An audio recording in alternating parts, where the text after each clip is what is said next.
I'm happy to be with you for our fifth visit, and our subject is a pleasing personality.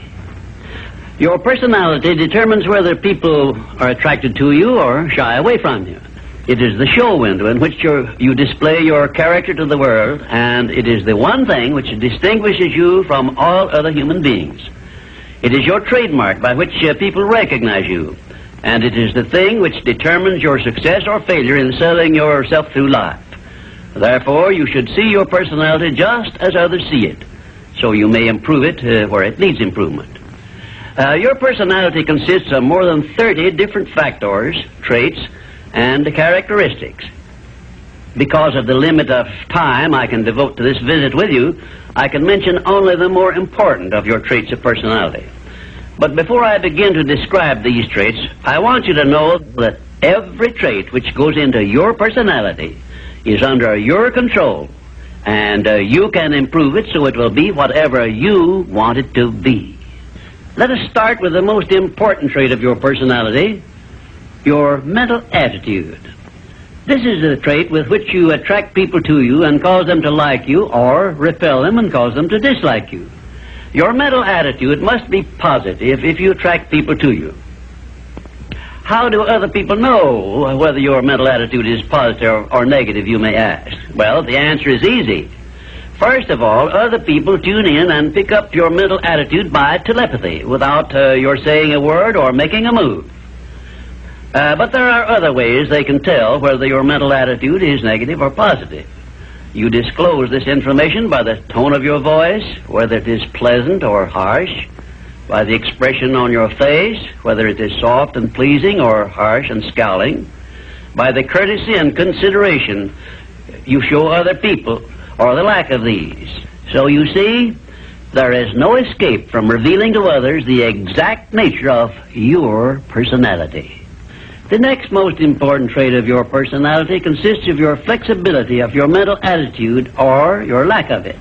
If you have flexibility, you adjust yourself to all the circumstances in your relations with others without losing your composure or allowing yourself to become irritable or angry. Just remember, if you have flexibility of your mental attitude, it will be impossible for anyone to make you angry or to irritate you without your consent or cooperation. Now, this is worth knowing, isn't it? You cannot control the actions of other people which might justify you in becoming irritated by them, but you can control your reaction to all such circumstances by exercising your trait of flexibility. And you will observe that all people in the higher brackets of success have this flexibility, and they do control their reaction to the influences of other people. The third most important trait of a pleasing personality is the ability to control and direct your emotion of enthusiasm. Enthusiasm is one of the means by which you can give forcefulness to your words, but you must be able to turn it on and off at will as definitely as you can turn on and off water at the spigot. Uncontrolled enthusiasm often makes people boresome.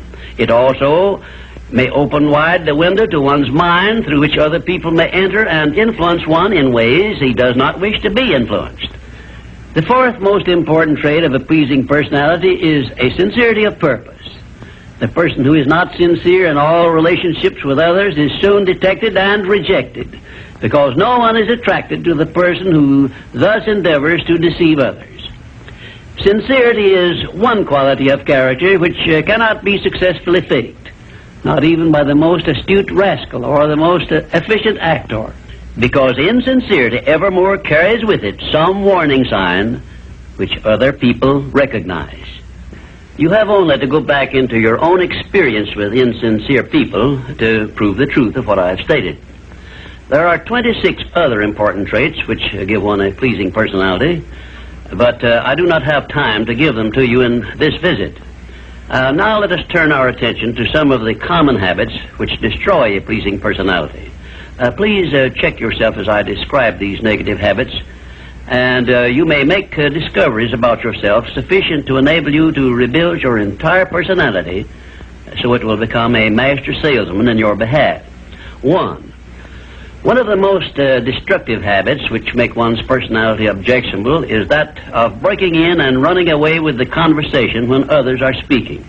And 2, sarcasm, expressed by insinuations and wisecracks which are not so wise, is near the head of the list of habits which give one a negative personality. And 3rd, vanity expressed by either words or actions is sure to make one unpopular. And 4, indifference in listening while others are speaking is sure to be noticed and resented.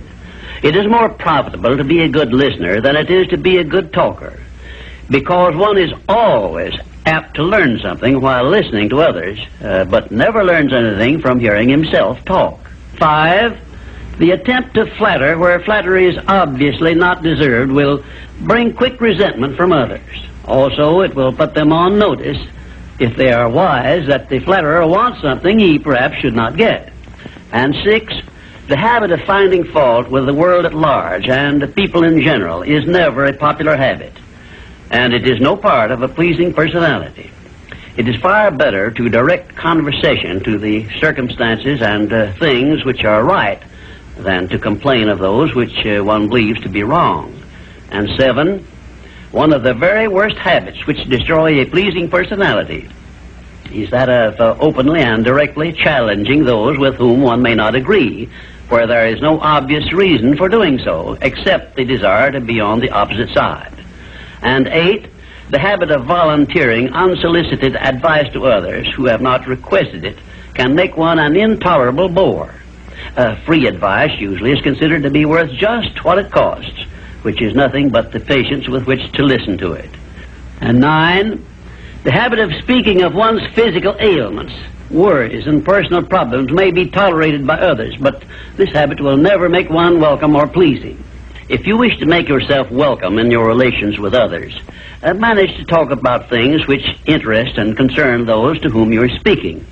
You will never be boresome to the person to whom you are speaking of himself and the things which interest him, a truth which all master salesmen understand and respect. And 10, the habit of endeavoring to convey an impression of superiority through the use of words and topics unfamiliar to others is a surefire destroyer of popularity. If you wish to sell yourself to others successfully, you must negotiate with them on their own level through terms which they understand. And 11, envy of those who are successful is a trait which destroys a pleasing personality. The truly great men and women have all been known to be generous, sympathetic, and joyous in connection with the good fortunes of others. And 12, slovenliness in body, posture, and in clothing never attracts but always repels others. Clothes make not the man, as has been said, but they surely give him a mighty good start if they are appropriate and properly worn. Carelessness in body carriage and posture is immediately traceable to a negative mental attitude. If you are free from these 12 common habits which make one unpopular, you probably have a very pleasing personality. There are 5 other negative habits which make one unpopular, which I have not had the time to mention. Remember this, please. If you are not liked by other people, you may be sure there is a reason which you can detect and correct. It is unnatural for one person to dislike another without a cause. Before you can make full use of the master key to success, you will need to make your personality pleasing. This will require courage on your part and honesty with yourself. A pleasing personality stands near the head of the list of assets which make one truly rich. I was impressed with this truth many years ago when I heard Andrew Carnegie say that he paid his right-hand mastermind ally, Charles M. Schwab, $75,000 a year for the services he rendered directly. But he often gave Mr. Schwab a bonus at the end of the year of $1 million for the influence he exerted on his associate workers because of his pleasing personality.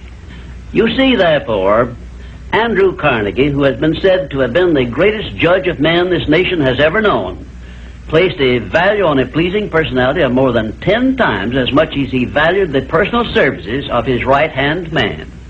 Perhaps this will give you a clue that may help you up the market value of your personality. And now, until we meet again, may I wish you health, wealth, and peace of mind.